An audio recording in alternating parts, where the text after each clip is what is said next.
And let's start recording that. We are going. It's time for Clubhouse Chatter. Here's Norm Ordez. That's right. We're back for the second show and final show of the morning, and we're going to end the day with a hitting legend. And some in the business say that he is the best in the business. And it is Charley Lau Jr. Charlie, how you doing this morning? I'm doing good, but it's this afternoon now. For you, it's this afternoon. Yes, we're still in the AM over here on the West Coast, and so you know, tell us a little bit about yourself. Well, let's see, a little bit. Just obviously grew up on a baseball field. Pretty much I started at the age of 5. My mother and father had divorced, so I tried to hang around my dad and a baseball field as much as I could. And then, you know, to visit your father in the summers, you know, I lived with my mother, and visiting your father, you'd always be on a baseball field. And, you know, it's funny because, you know, watching Detroit and Kansas City fight it out, you know, this weekend with that series, and remembering how beautiful that stadium was in Kansas City. And, you know, they've, you know, added some things to it, but just that ballpark, when I saw it I think I was 7, and I was just overwhelmed with how, I mean, you're driving on I-70, and you could actually look down into the ballpark. It was so cool, and you had that big KCR logo, and yeah, it was cool. And but other than that, just being around some legends and some, you know, when you're in a locker room or you're on a baseball field, everybody's having a great time. So you learn a completely new vocabulary that I don't think should be used when you get home when you're in the classroom. Right. But yeah, but no, other than that, I had a playing career that was cut short. Played a little minor league baseball with an independent team, and had a knee injury and went back and got my college degree. And I was told that if I was a good boy and got my bachelor's degree, that I could interview for a hitting position with a certain team, and I did that. And let's see, I was 24 years old, and you know, I was warned and advised that people were going to say that I was there because of my dad, and well, I got the job because of my dad, and you know, this and that and the other. So that was kind of challenging for me, and I really enjoyed working with the players. I was not, you know, I had not learned the art of teaching hitting, and nor should I have known that at that young of an age. But leaving that organization, and I started teaching privately, and that's where I learned the most about hitting. And you know, a lot of people want to say, "Oh, I bet you learned a lot from your dad." Well, my father died when I was 18 years old. Right. So, you know, and you guys know, we're 15, 16, 17 years old. We think we know everything. The last thing we're going to do is listen to our parents. So I hadn't even read his book. You know, he came out with his book. I don't think I read any books back then. But anyway, just picking up, you know, he learned the most about hitting by watching video, slowing video down. And, you know, back in those days, in the early 70s, I would say 1970, 71, the Royals gave him this huge video machine. And he had to actually wheel it around he had to wheel it around on a cart. You know, it was that big. And so he ended up studying the best hitters of all time. And this is where the absolutes of hitting came out. This is where he noticed that maybe, you know, a certain player had a different stance or held the bat differently, but you know, when the front foot touched down as the stride was completed, the bat ended up in the same place, which is what he called the launch position. So he had like he called them the 10 absolutes of hitting, and every hitter, this is not a theory. So people need to understand, you know, this stuff was around back in 1980. That's when the book was published, you know. And all these hitting coaches out there that are teaching all these horrible, horrible stuff, all they have to do is pick up the book. or even pick up mine. Mine has sold pretty well too. But working with kids, and trying to figure out, okay, this kid doesn't have a whole lot of talent. Most kids are so uncoordinated that you obviously have to take that into consideration, number one. Number two, you got to say, okay, what do I fix first? And this is where I really started learning and taking off as a teacher myself. And I learned that unless, people talk about hip rotation and, how great Ted Williams' hip rotation was or whatever. He also had a weight shift and a weight transfer. So it's not just a pure rotational swing. There's no such thing. You still have to have a weight shift, which is, for example, every hitter has their own way of going back, having a movement back. Like, you think of a pitcher. When a pitcher gets into his windup, he goes back and he loads up on his back leg, and then he creates all that energy and finally releases the ball. Well, it's quite similar with hitting. And you see guys pick their legs up high, their front leg up, or pinch their knee inward. So this is the same act of trying to gather all of the hitter's weight and his energy from back, and then going forward, and then having that stride foot land, and then the hip rotation and the hands creating the speed.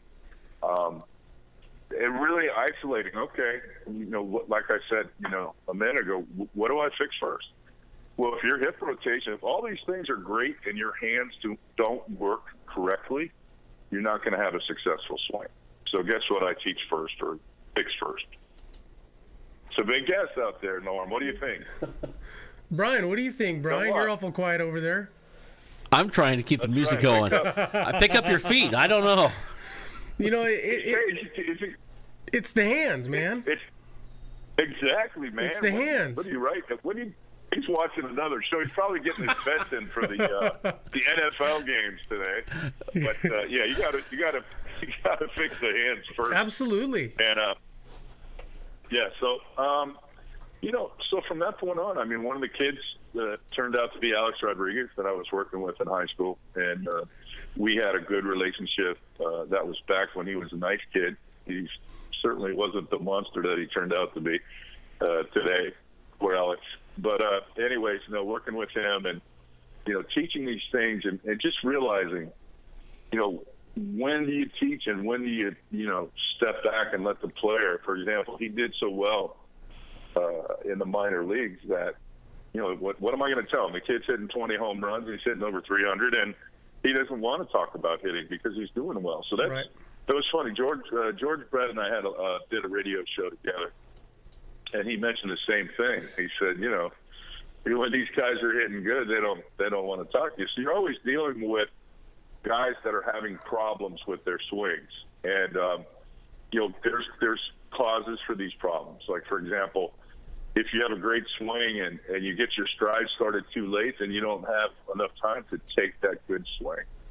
So, all of these sequences that happen in a baseball swing that need to provide maximum force at the point of contact, they need time to unravel and finally, get to that contact area. And then again, you got guys like Scherzer and Kershaw and all these guys that just can make anybody look silly. And that's why it's kind of a bummer usually to watch the All-Star game, because nobody can hit. Right. These guys are so, nobody. So anyways, having Alex and then having other players, Alex, what did he do, 232 in 95, and then, he came running back to me, literally, because, he was struggling. His swing was really messed up. It had gone to looking really, really good to all of a sudden he had a hitch in his swing. He was dropping his hands. He was trying to muscle the ball, and he didn't have that real nice, smooth, fluid swing. So we got that little knee pinch in there, a lot like Manny Ramirez, who I worked with Manny as well. But we got that in there, and all of a sudden, 96 was the biggest offensive increase in baseball history, and won a batting title at 358. He had 36 home runs, 54 doubles, And then from that point on, I really thought that Alex Rodriguez's swing was the nicest right-handed swing I've ever seen in baseball history. And, certainly that, Roberto Clemente had a beautiful swing from a right-handed side. Edgar Martinez, his teammate, was certainly, in that category. But as I started to mature, I wrote the book. My book did really well. I did a DVD series, actually, which I'm very, very proud of because I did it with Tony La Russa. And, he and Bobby Cox and Joe Torre just went into the Hall of Fame. Those guys, really, really, really, really bright and brilliant managers. But I would say, and I'm not just saying this because I know Tony, but he just got hired, to be Arizona's, what do they call him? I mean, he's like the boss of all bosses. Right. And, so he's going in there, and he's just about to hire a new general manager. So he's cleaning up the front office right now. And then, he'll move on to other things. But the thing about Tony, he's so prepared, and the owner said it best. Arizona's owner said that this guy is definitely the brightest and most brilliant man in baseball today. And he hung around some pretty intelligent guys when he was younger. He had Dave Duncan and Charlie Lau. Yeah. Charlie Lau Sr., not me. But anyways, so here I am putting this hitting DVD series together, and it's I did a really nice job with it. I worked very, very hard and long. And Tony won't do anything unless he sees it. Like, I remember writing my book, and I wanted to get a testimonial. And he's like, I got to read the book. And finally, I got George Brett. So I'm like, I don't need Tony anymore. But, George did the forward, so that kind of covered it there. But, no, so Tony, I had to bug him. I had to bug him a little bit to watch the video series. It's a four-part hitting. It covers everything from A to Z. And he said, listen, I'm really proud of you. You did a great job. And he said, I'll be happy to do whatever you want me to do. And I was like, gosh, that's Tony La Russa just said that. That's pretty cool. So I was jumping up and down, really excited. And, but yeah, that's a huge compliment. And so I was obviously, and it's nice, you text the most brilliant guy in baseball and he answers your text messages. And, we get to you guys wanted to talk hitting.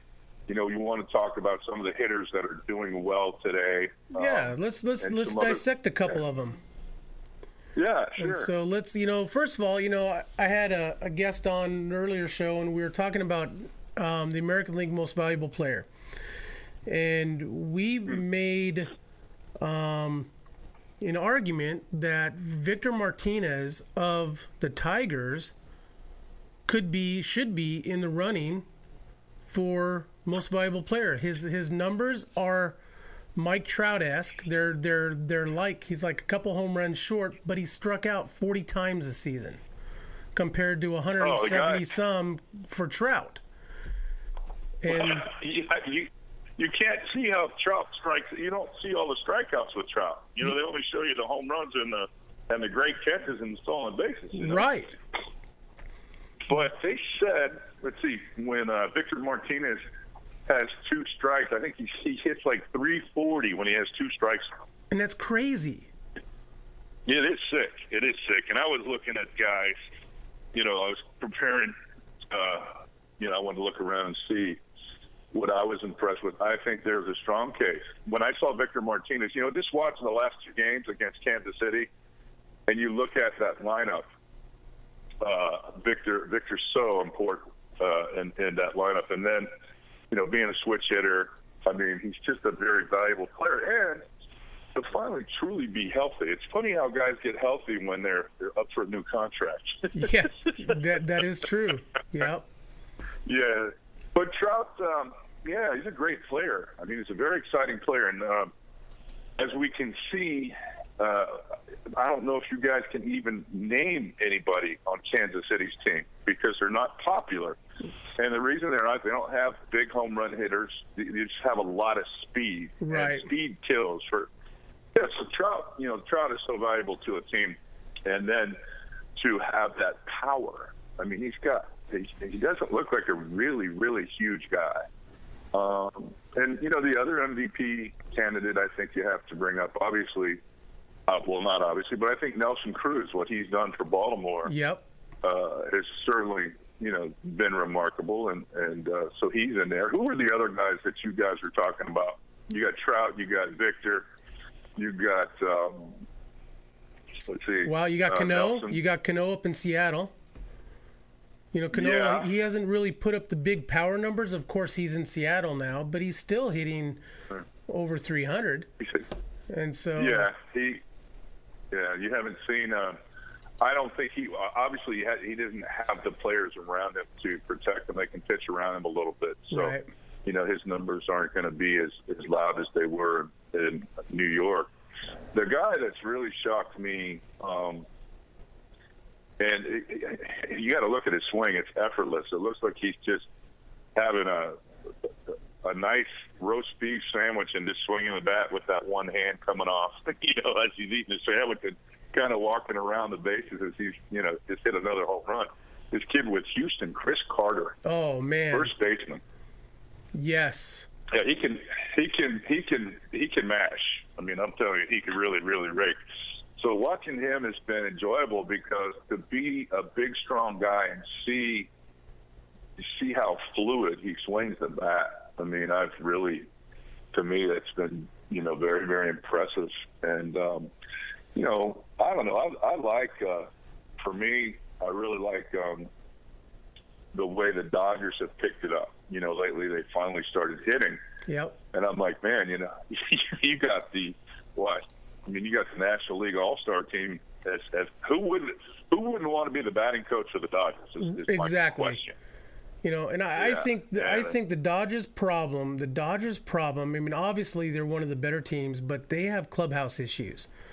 They got they got the issues with Kemp and Ethier and Crawford and too many outfields. They got a lot of egos, and I'll tell you what, if they put all that aside, I mean, I don't think there would be a question that they would be probably the best team in baseball. They've got pitching, they've got the hitting, they've got Puig, who is like one of the most exciting, if not the most exciting player in the game today. He's so dynamic, and once he learns, holy crap. I mean, the kid's going to be amazing. Well, he's just not the brightest bulb in the chandelier. Right.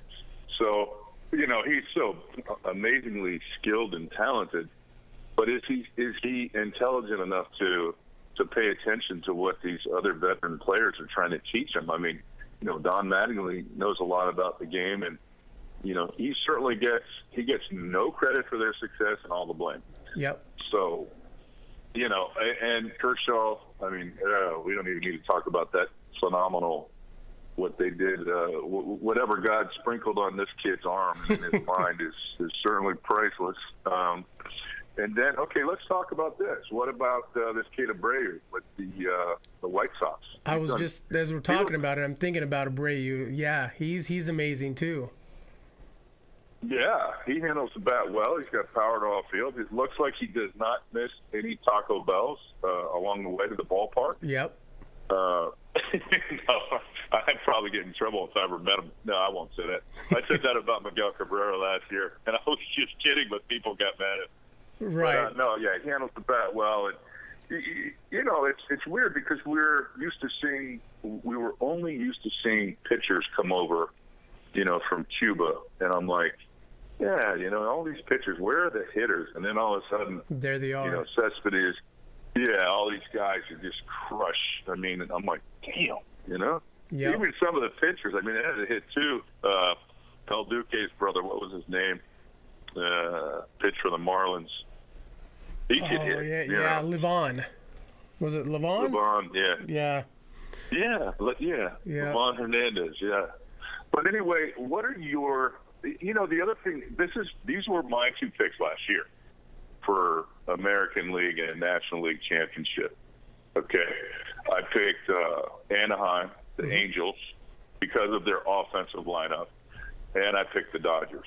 And now look what's coming. What could come to fruition is that scenario, which would be really cool. But I'm trying to figure out is do the Angels have enough pitching? Right. That's my question to you guys. We already know about. I'm thinking the A's. Start hitting again, and with their pitching, it's hard to say. Because I think the Tigers are the team to beat, and True. I really they've got pitching. Cabrera's starting to get hot again, and as you know, Cabrera. I mean, V-Mart has been solid all throughout the season. If they keep that up, and that rotation picks it up a little bit, I think the American League Championship runs through Detroit, and I think the A's could be there. Oh yeah, go ahead. If they can get, you know what, all they need to do is just start winning now. Yep. And they've got the players, and people are giving Billy Beane a hard time. I thought they were great trades that he made. I thought they were great trades as well. Yeah, and time will tell. But we got a couple weeks left in the season here, and that's enough time for Oakland to get hot. And you just see teams play well at certain times, and they have their little bumps in the road. And like Milwaukee, for example, they've played well pretty much all year. And I saw a post the other day on Facebook, and the guys was like, "Oh no, Milwaukee, my team, And I said, "What did you expect?"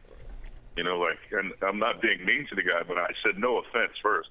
But I said, "No offense. What did you expect?" Right. Because they've been playing well all year, and now everybody else. It seems the funny thing. It seems like Detroit has just been in cruise control the whole year. Yep. They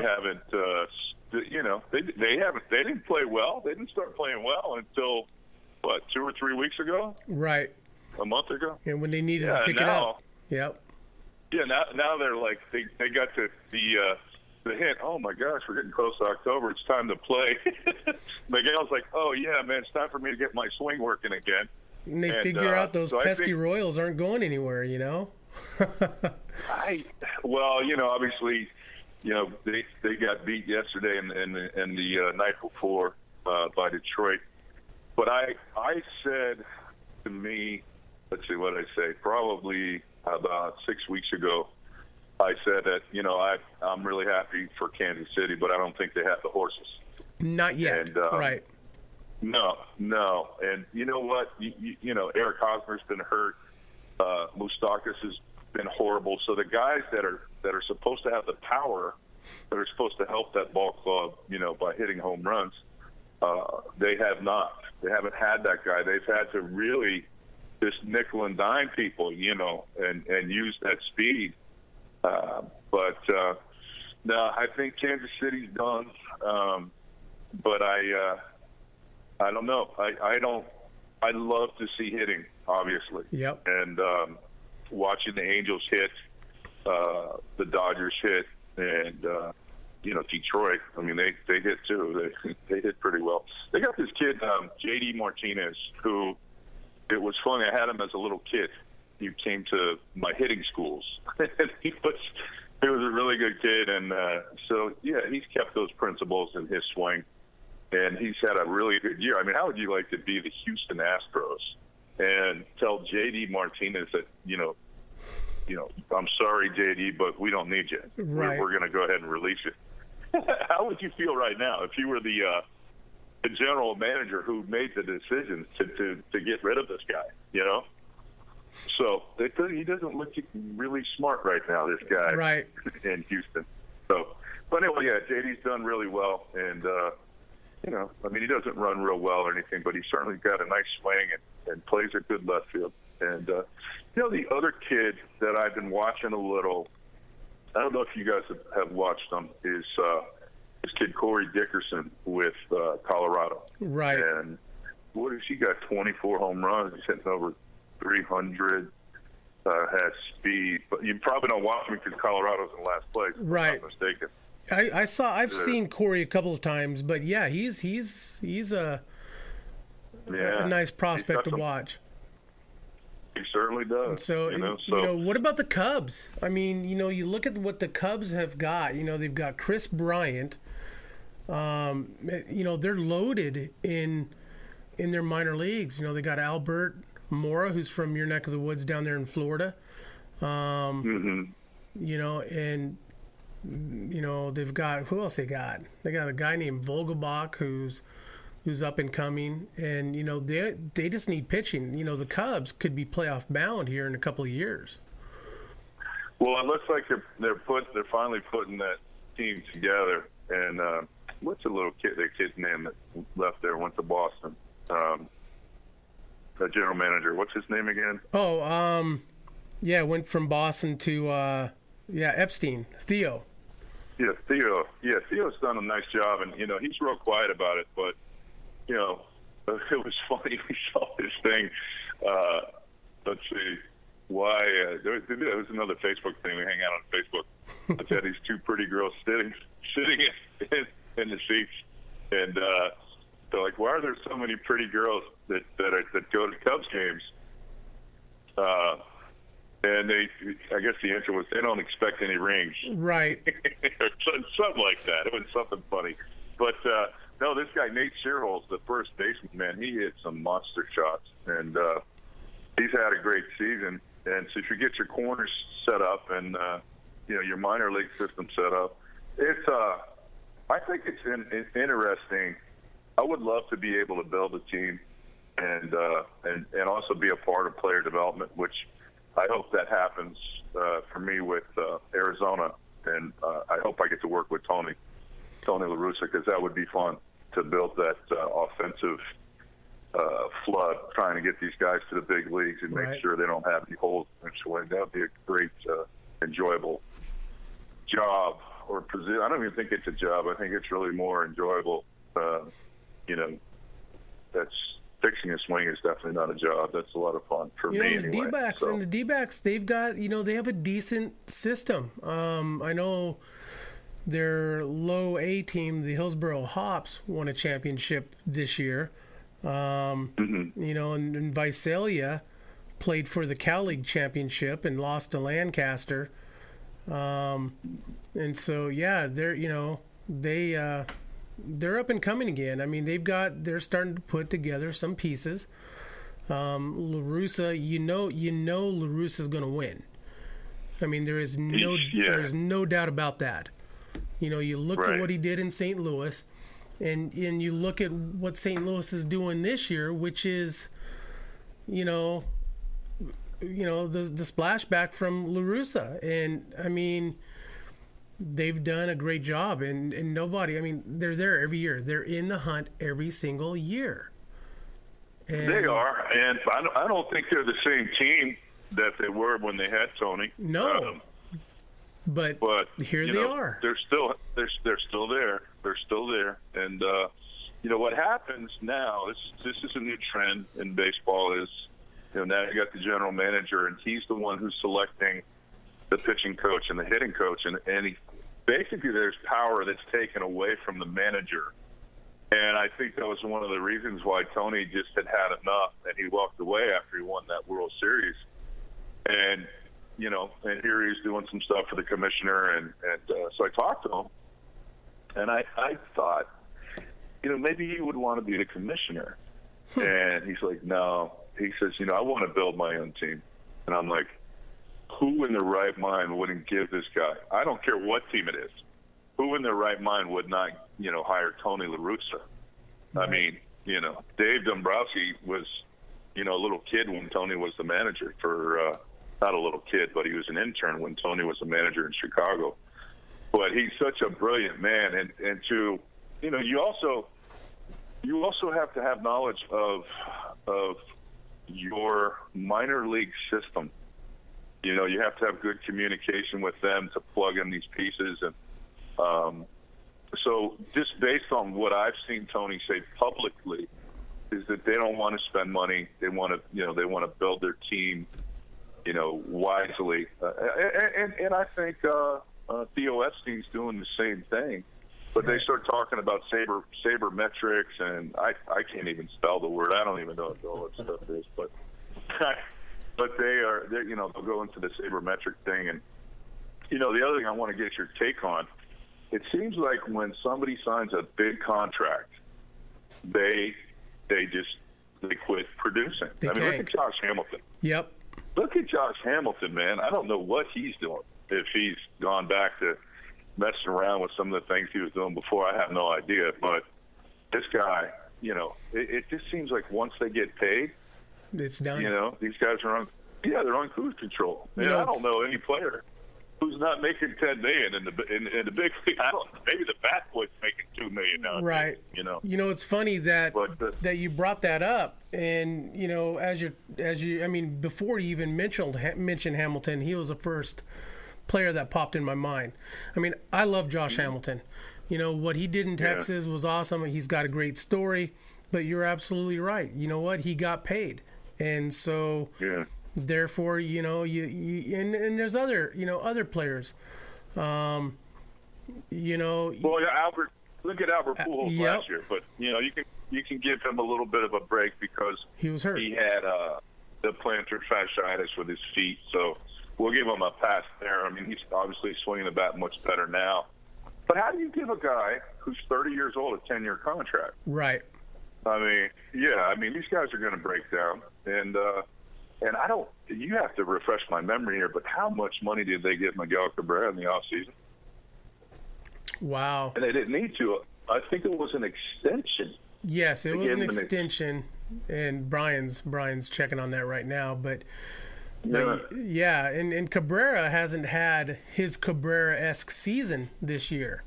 And so... Pardon me? I said Cabrera hasn't had his normal season either. And so he's... he's been hurting a little bit. He's signed for $292 million. What is he going to do? He's already at first base. He's already he has no speed. Yep. And I don't think you're going to see him hit any better than he hit this year. Maybe he'll hit 320 again. You're not going to see a triple crown. I think maybe if you're lucky, you might get 30 home runs out of him. And don't get me wrong. Miguel Cabrera, I love him.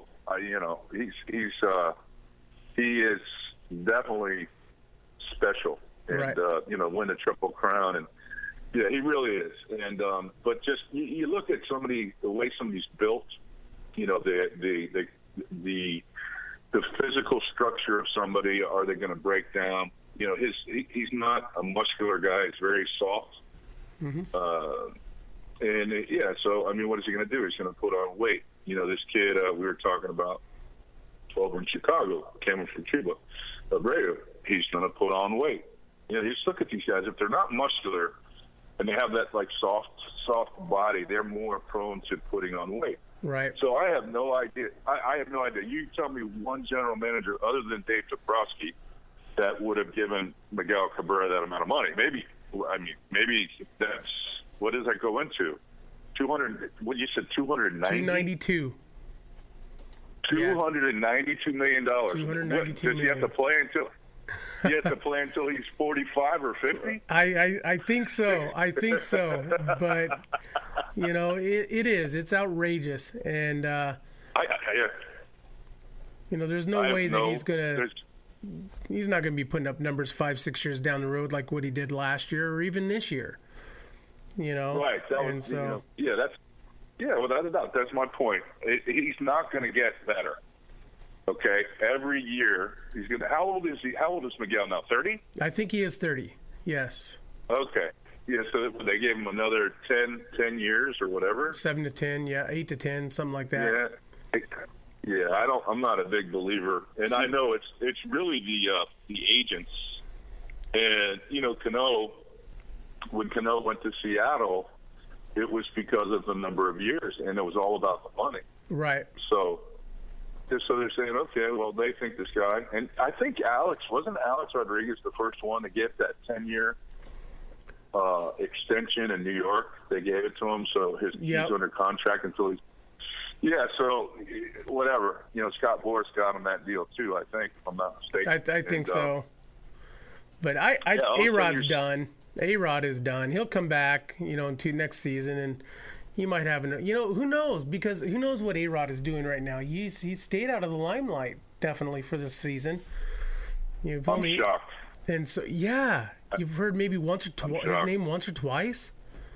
And he was like, he went to a football game, a college football game or something. yeah. And so what does that say? I mean, is he off in some European country doping it up again and like doing some weird thing?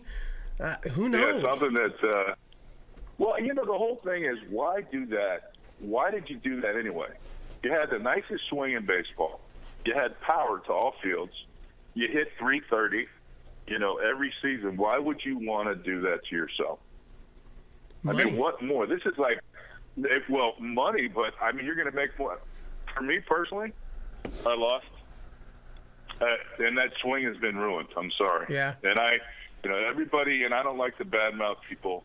I really don't. I don't enjoy that. But if I have an insight to something, and for example, I'm not real crazy about the NFL commissioner. This guy. Oh my gosh, he embarrassed the NFL.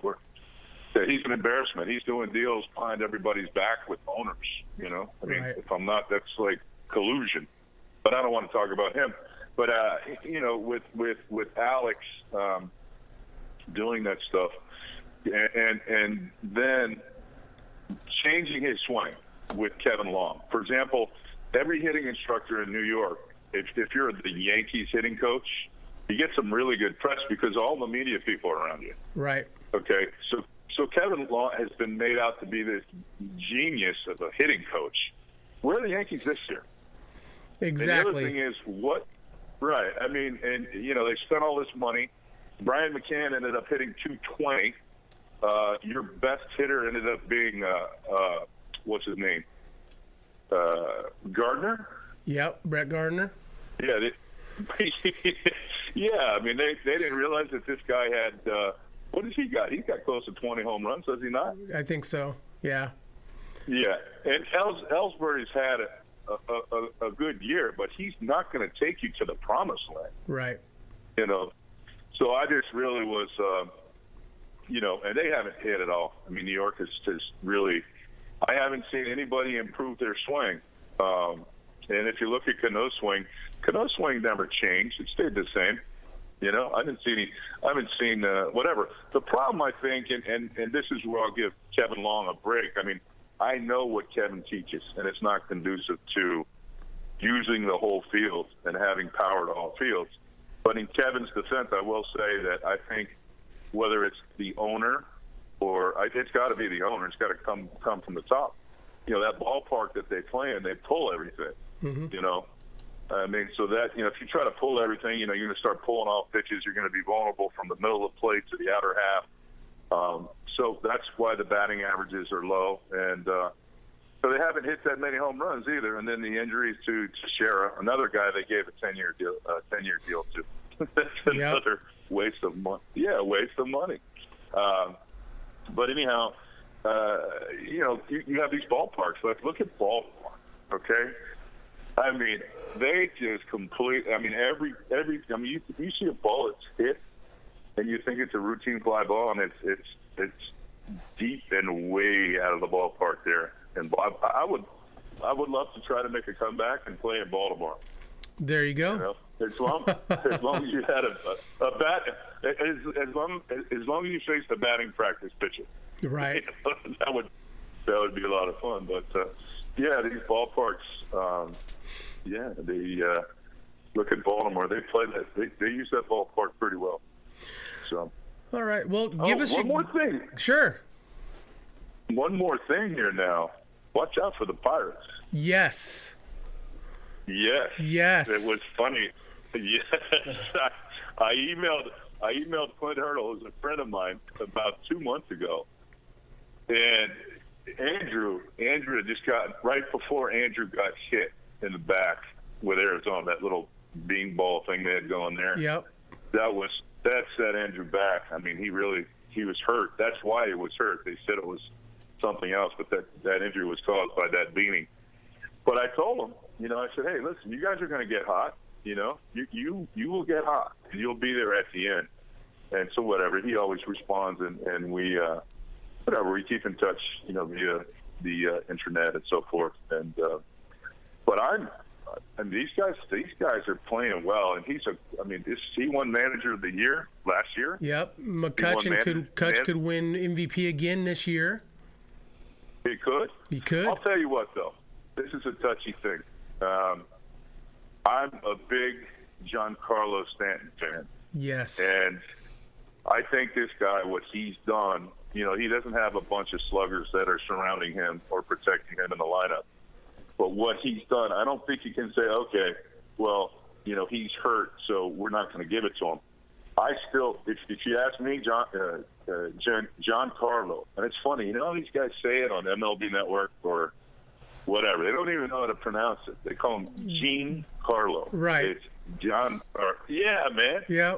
My nephew's name is Gianfranco, and I'm like, it's funny. The video guy, Hal McRae's son, is a video guy, and he said when Giancarlo was in Los Angeles, his family was at the game. And he comes into the video room, not to watch video, but to say, how come these guys don't know how to pronounce my name?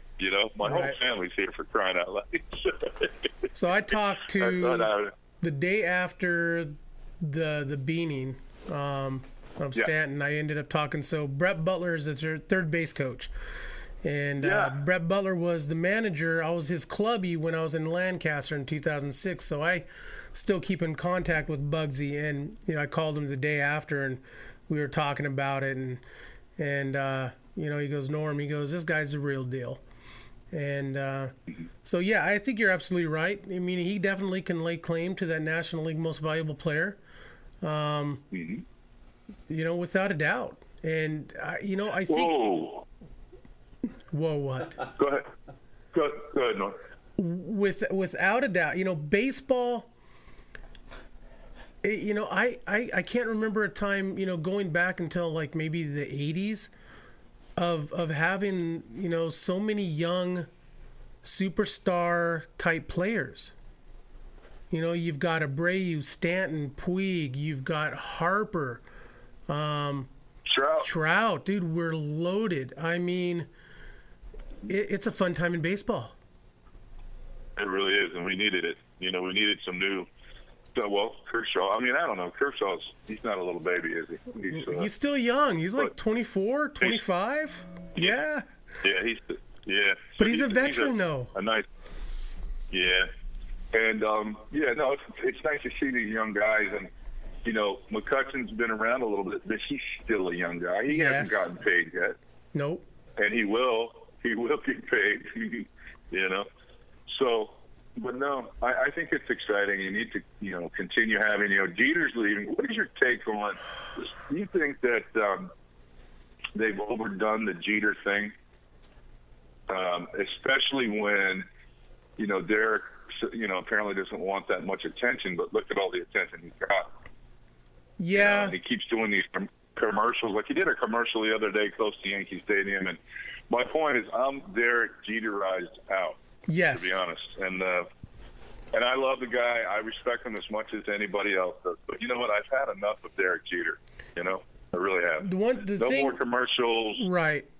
That's New York, though. And, Jeets, oh, man. I'm not a huge Jeter fan, but I am a huge Jeter fan. Jeter has done it the right way, spending his entire career playing for the Yankees under that spotlight. He's dated all these beautiful women, but he stayed out of trouble. You never see Jeets in the headlines for anything bad. He has conducted himself as a true professional, and, I applaud him for that. And because of that, He's never gotten caught, has he? I'm a Jeter fan, he hasn't, and... Yeah, the commercials are cool. The Gatorade commercial was really cool. But yeah, I'm with you. Yeah. I'm kind of Jetered out now. But he's definitely a first ballot Hall of Famer. But he, staying in New York like he has, and just under that media scrutiny, everybody loves him. And Alex Rodriguez, needs to take some pointers from Jeter. Or hire the same PR firm. No kidding. No kidding. You want to talk about a fall from grace, man. And it wasn't just a fall. It was like a 9.6 earthquake on the Richter scale with Alex Rodriguez falling from grace. Oh. I mean, it's sad.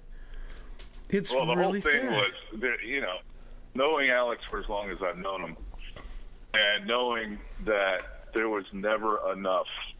Like, if he had 100 pizzas, he would need 200 more pizzas. Once he got to 300 pizzas, so he was always wanting more and more. He wanted the spotlight.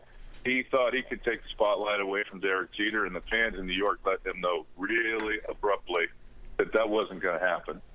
And he just has narcissistic sociopath. Yes. I mean, when are you going to get it? And when are you going to get it, man? What is he, 37? Yeah. 38 years old? I mean, hopefully he's been spending time on an island with a whole team of therapists, so he can get his mind in order here and behave like somebody who maybe hung around Derek Jeter and learned how to have a little bit of class, right? And how to share, Yeah. So he's been like a little boy who doesn't want to share his toys with anybody. So yeah, it's there's just Alex being Alex. So what can you say? But I don't think he's. My question to you guys: do you think he's gonna break the home run record? Oh heck no! I don't think anybody would allow him to. I think people will throw at him before that. Heck no!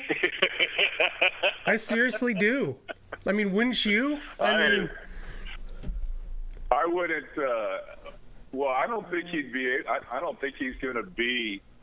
I don't think he's with the changes that he's made in his swing. He sits on his backside. He can't hit a ball the other way to save his life.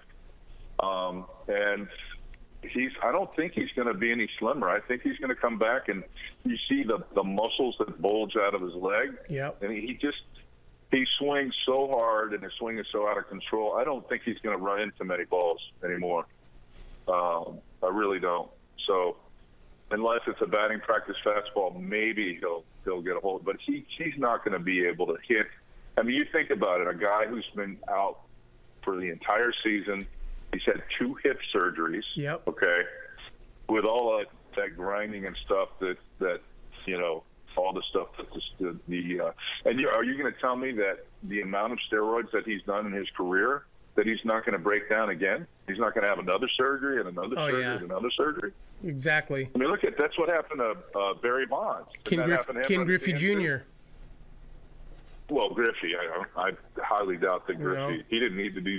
I don't think he knew how to spell steroids. So, I would honestly, I would love to believe that, but I mean, who knows? I mean, who really honestly knows? Well, what's interesting is how many people get a pass? There's certain players that have to be getting a pass here. There's certain players that they don't want. For example, and this is hypothetical, completely hypothetical. What if Derek Jeter was doing steroids? Do you think that Major League Baseball would bring that out in the open and suspend him and ruin his image? No, they wouldn't. Hell no. So that's my point. There's players in baseball that come back with a positive test for football. Okay, let's say it's Peyton Manning. The guy had a bad neck and he has to take some kind of steroid, some performance-enhancing solution, drug, whatever you want to call it, to play. No, they're not going to say that. So I think there's like I said, just look at what our NFL commissioner's done, negotiating deals, behind the back of the public, and so all that stuff. It happens. It really does. It happens, and it is what it is. But, Charlie, dude, I love talking with you, man. I do. Thank you. You're always entertaining. You always bring your A game, and you're a straight shooter, and you definitely don't coddle and walk on eggshells. You just throw it out there, and I appreciate it. And, dude, anytime we want you back on. We'd love to have you back on, sometime soon again. And always love talking hitting with you. It's fun. Just baseball in general. Isn't it fun? It's awesome. People need to, for some people need to be right all the time. I just, like you said, I speak, this is whatever's on my mind I say, and I'm comfortable speaking about the things that I speak about. Otherwise, I try to stay away from the things that I don't know about, because you can look like an idiot sometimes that way. But no, it's fun to talk, and it's fun to share and have opinions that are similar. And it's okay if somebody has a different opinion too. So absolutely. So once again, I'm not going to call him a hitting coach, because you are a teacher, and you are a hitting teacher. Maybe we could call you the professor. We'll call you Hitting Professor Lau. And there's a huge difference between a teacher and a coach. A huge difference. And, once again, we appreciate you coming on the show, and we'd love to have you on again soon. Yeah. Well, make sure those people out there, hopefully they enjoyed listening to us for such a long time and haven't turned the station. But hopefully they can go to the website, lauhitting.com, lauhitting.com, and they can. I got the DVD series on there with Tony La Russa, and we do online hitting lessons, and we've got some really, really cool stuff. We do coaches certifications where I go out there and actually teach coaches how to teach this method and how to be. We'll teach them the art of teaching hitting as well. Right. So there's a lot of great things on the site, and there's some free hitting tips there. And then if you go to my Facebook page, you get some free hitting tips there and some analysis. So, anyways, thanks for having me on your show. And man, anytime. Anytime you want to. Okay, Noah. And you guys have a great rest of the Sunday here, and make sure you get your bets in, your NFL bet. Absolutely. It's time to go watch some football now. So. Without a doubt. All right, guys. Hey, it was great talking to you. All right, Charlie. Thank you very much. All right. Thank you. All right. Bye-bye. So once again, Professor of Hitting, Charley Lau Jr. Dude, man, I love talking to him. He's great. He's great. He's a great conversationalist. He's a little intense, which is cool. But you could honestly tell that he loves doing what he's doing. Well, you can tell he cares. That he's trying to get the best out of everybody. And so and he has taken what his father originally has taught. He has taken it to a different level, and always outspoken, always honest, and that is appreciated. So I'm Norm. That's producer Brian. I'd like to thank our sponsors. I get my hair cut at Proper Cuts Barbershop down there on Baker Street in McMinnville. Go see Carlos and the boys. Tell them you heard us on Clubhouse Chatter, and Carlos might give you a buck or two off. Maybe not. We are part of the 9-Inning Know-It-All group. Check us out, 9inningnowitall.com. Baseball Dudes, we are wearing the Baseball Dude hat. Chris Gazelle over there in Vancouver, Washington. Base by Pros with Mitch Canham. And his dad with MDM Design does our shirts. So I'm wearing my Baseballism shirt. Check them out, baseballisms.com. Go to their shop, purchase a couple things, type in code Clubhouse Chatter. Boom, you save 15% off just like that. As always, we stream live at yamhilltoday.com. Check us out. And we are tipping a cap to Jeets. Had to do it. Yeah, Jeets. To Jeets. So we are Jeetsed out, but you know what? I love the guy. I love what he has done for the game of baseball in New York City. So Jeets, we tip this cap to you. We are out.